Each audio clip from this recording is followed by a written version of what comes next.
Hi, you may have been perusing listings recently online, looking for that home of your dreams, looking for that bargain sale, looking for that, oh my God, I've got to have it now house. And you may have seen at times varying pricing on homes in similar neighborhoods, what appear to be similar qualities, similar types of houses. If you see that, know that there are reasons for that. There are different types of sales and different types of transactions that you want to watch for and understand so that you don't get taken down the road and that you know exactly what you're getting and you don't lose time and money through the process. Not every home you see online is a normal sale. And if you don't know the difference, you could get yourself into trouble, you could cost yourself time and money, and it could blow the deal entirely. Deals can fall apart, there can be hidden delays, and properties that you think are deals turn out not to be. In the next couple of minutes here, I want to talk to you about the different types of real estate transactions that can occur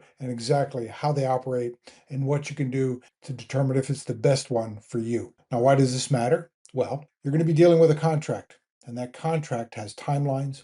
Time is of the essence. It's going to have deadlines, and you want to make sure that you're able to meet those deadlines because if you can't, you could be in trouble. So, different types of transactions require different timings. And if you're not aware of that, you could end up in trouble. The type of transaction matters, and often the type of transaction matters more than the price. The first one we're going to talk about is the standard sale. This is also known as the equity sale. This is a situation where the seller either owns the house outright or owns it with the use of a mortgage. The seller signs all the paperwork. The seller decides when it's going on the market. The seller decides how much it's going to sell for. The seller decides when it's going to settle. It's all under his control and is negotiated with you directly. The seller has equity, there's no distress, you have full control over the transaction. It's the fastest and it's the most predictable, and it's the most common transaction you're going to come across when you're looking to buy or sell a house. It's normal contingencies and nothing out of the ordinary usually happens. The downside of it is that can be very competitive because that's what most of the transactions are and that's what most people are looking for, but there's less chance of a steal quote unquote price. You may not get the best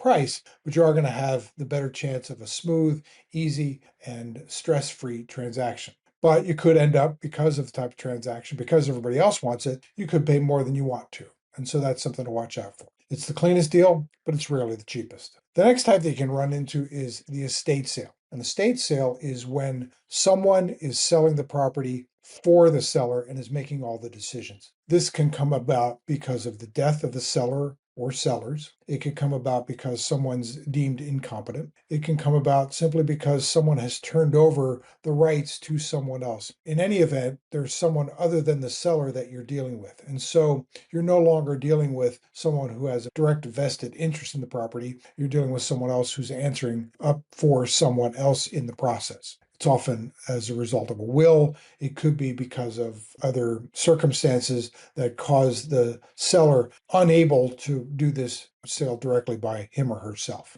It potentially has some pricing opportunity because if it's an estate, it's often a property that has not been updated lately. It's often a property that could use a little bit of love, as we say. And often there is less emotional attachment to the proceedings. So it often can turn out to be a property where you get a little bit better price than you might otherwise. But realize that it could be outdated. There could be systems that need to be replaced sooner rather than later. The roof could be a bit outdated. So there are things to watch for. And it can often be as is, meaning that you're going to have very little chance for the opportunity to negotiate for repairs or get credits towards things you find. You may be able to do an inspection, but likely that inspection is going to be giving you information only or allowing you to cancel the transaction, but little other remedies. It is great, though, if you find something like that and you're willing to renovate and you have the resources and the people to do it. So that's an estate sale. Now you can have something called a pre-foreclosure sale. This is a situation wherein the seller hasn't been able to make his payments and he or she is behind. Foreclosure is looming. The lender is threatening to take possession of the property, so there's a lot of stress involved. Still owns the home, but there is a lot of pressure on getting rid of it quickly. It may be an opportunity for a better price, and the seller may be motivated, so those could work in your favor. But the downside of this is that the timeline can be uncertain, and because of the financial distress involved, it can complicate the negotiations, it can complicate the transaction. There can be title issues, and the seller may ultimately be unable to close because of any title issues there may be, or because of the debt structure that's involved. And the reality is, many of these transactions never actually get to close. So, pre foreclosure, you can get a better deal, but watch yourself. It may not get to closing, and there could be a lot of stress along the way. Now, the next one is what we call a short sale. There were a lot of these 15 years ago all over the DMV and Montgomery County, Prince George's County. A lot of properties wherein the owner of the house got into financial trouble of one sort or another and was unable to make the payments. And it's called a short sale in this circumstance because while the property is able to be sold,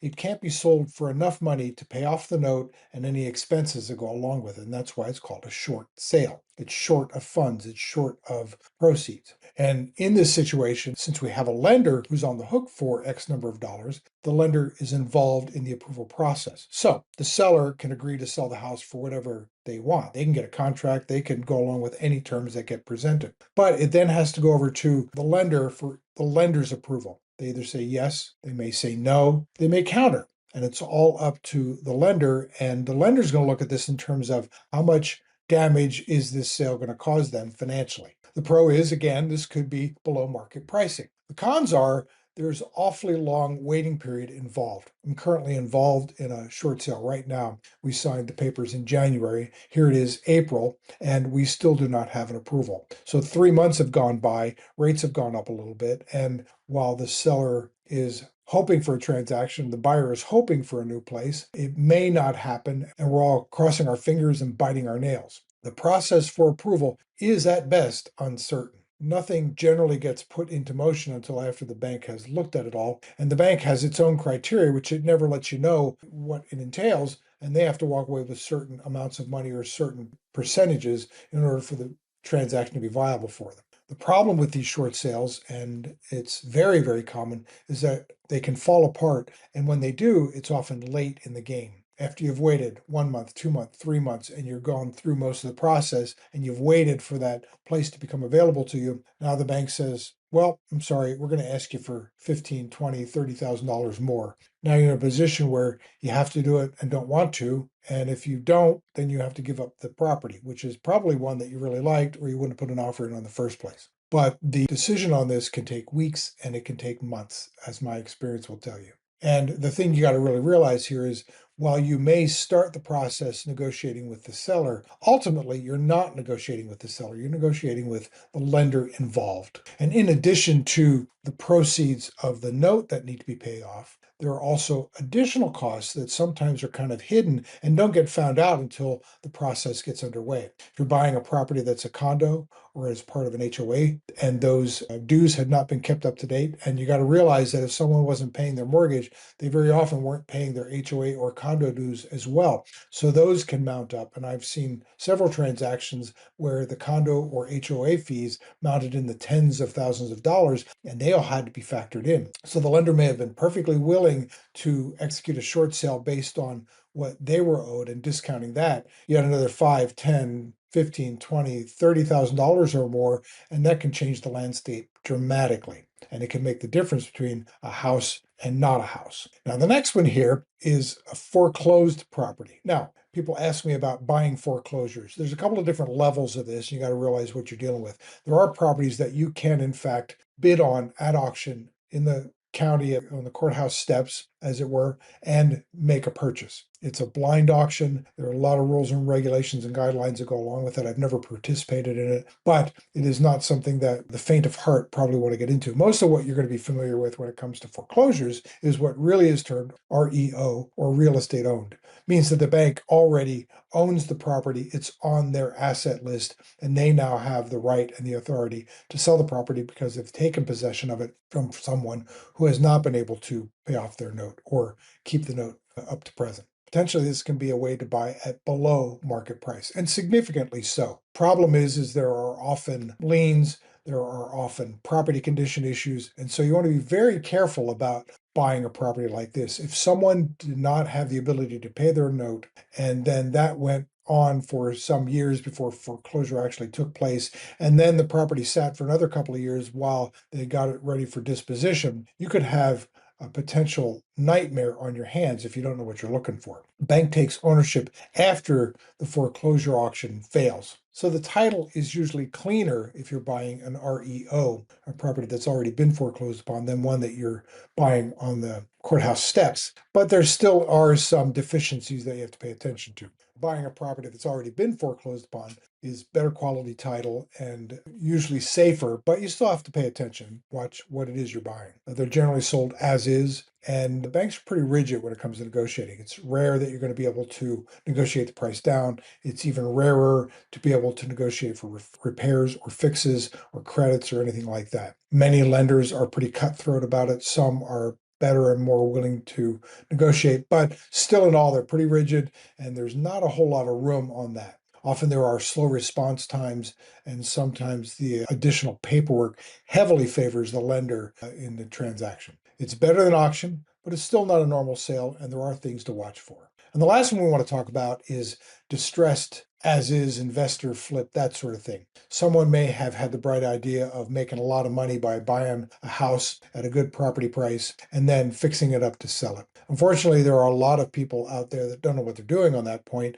get in over their heads, start the project, then it gets stuck and lost halfway in between. So you could be buying a property that's half finished, and you may not know the full extent of what's needed until you start getting into it. So this is a property that you want to be very, very careful of. This could be heavily distressed. It could be high issues or could be very serious issues with property condition, and definitely something to buy if you're going to buy it with eyes wide open. It can be an opportunity for value, but be very, very careful. The quality can vary widely, and the pricing is often very aggressive. And you often find pitfalls, and you also find in the work that was completed pretty low workmanship, pretty low quality. So you have to be careful of that. That can cause you to underestimate what it might take to rehab the property going forward. So, different types of transactions you can get involved with. The standard sale, the equity sale. This is the safest, but it's certainly not the cheapest. And then you can have the foreclosure, the REO, you can have the short sale, you can have the distressed property.